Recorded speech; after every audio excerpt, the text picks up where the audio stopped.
السلام علیکم ورحمۃ اللہ وبرکاتہ۔ معزز سامعین و ناظرین، تفسیر مصطلح الحدیث کے 48ویں لیکچر کے ساتھ حاضر ہیں۔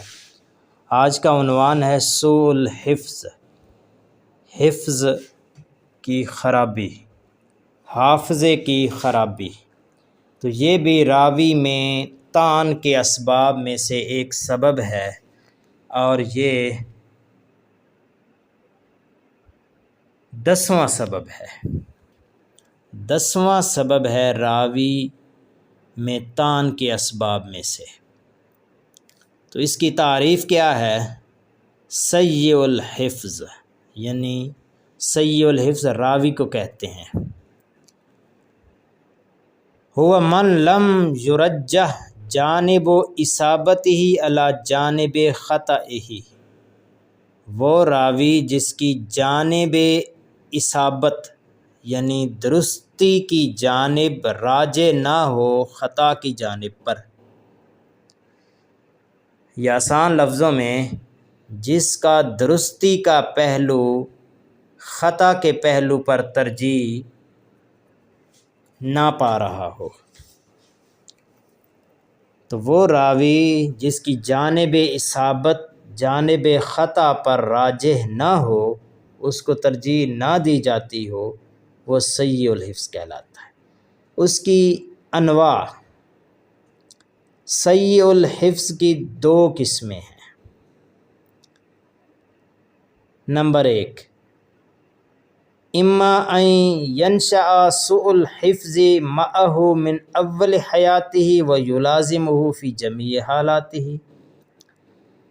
یا تو یوں ہوگا کہ حفظ کی خرابی، یادداشت کی خرابی اسے اول حیات سے ہی لاحق ہو، اور زندگی کے تمام حالات میں اس کے ساتھ ایسا ہی ہو۔ حافظے کی خرابی اسے زندگی کے تمام حالات میں لاحق رہی ہو، تو ایسے راوی کی خبر کو شاذ کہتے ہیں بعض اہل حدیث کے نزدیک۔ بعض اہل حدیث ایسے راوی کی حدیث کو شاذ کہتے ہیں جو پیدائش سے ہی حافظے کی خرابی میں مبتلا ہو اور زندگی کے حالات میں یہ چیز اسے لاحق رہی ہو۔ دوسری قسم یہ ہے کہ سوء حفظ، حافظہ کی بربادی، حافظہ کی خرابی اسے طاری ہوئی ہو، یعنی لاحق ہوئی ہو بعد میں، اما لکبر ہی، بڑھاپے کی وجہ سے، او لذہاب بصر ہی، یا بصارت چلے جانے کی وجہ سے، او لاحتراق کتب ہی، یا کتابیں جل جانے کی وجہ سے، فہذا یسمى المختلط، ایسے راوی کو مختلط کہتے ہیں، اور اس حدیث کو بھی مختلط کہتے ہیں۔ تو مختلط راوی کی روایت کا حکم کیا ہے؟ تو اس کا حکم بھی تفصیل کا متقاضی ہے، جیسا کہ اس کی 2 انواع ہیں کہ ایک ایسا مختلط ہوتا ہے جو پیدائش سے ہی مختلط ہوتا ہے، اس کا حافظہ خراب ہوتا ہے، تو اس کی روایت مردود ہوگی۔ اما الاول، دکتور محمود طحان نے لکھا ہے، وَهُوَ مَن نَشَأَ عَلَى سُوءِ الْحِفْظِ، جس کی پیدائش سے ہی حافظہ خراب ہو، فَرِوَایَتُهُ مردودہ، اس کی روایت مردود ہے۔ وَأَمَّا الثَّانِي، بہرحال دوسرا، أي المختلط، مختلط، فالحکم فی روایتہ التفصیل، اس کی روایت میں کہ حکم میں تفصیل ہے۔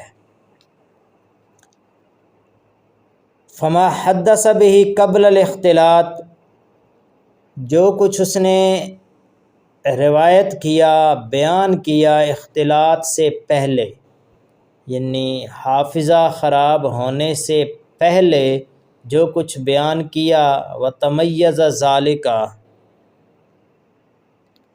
اور اس میں تمیز بھی کر سکتا ہو،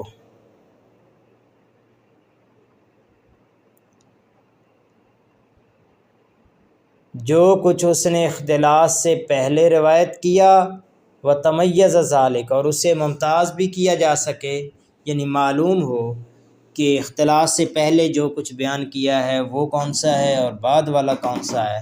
تو اختلاط سے پہلے بیان شدہ روایات مقبول ہوں گی۔ وما حدث بہ بعد الاختلاط، اور جو اختلاط کے بعد روایت کیا ہے فمردود، وہ مردود ہوگا۔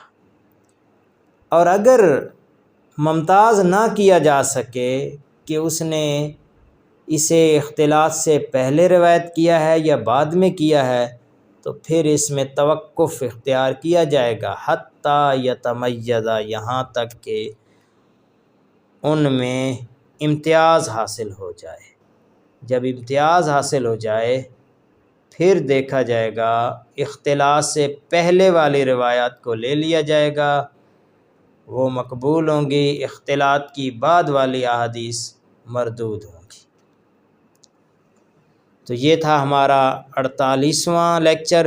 انشاءاللہ اگلے سبق کے ساتھ حاضر ہوں گے، تب تک کے لیے اللہ حافظ۔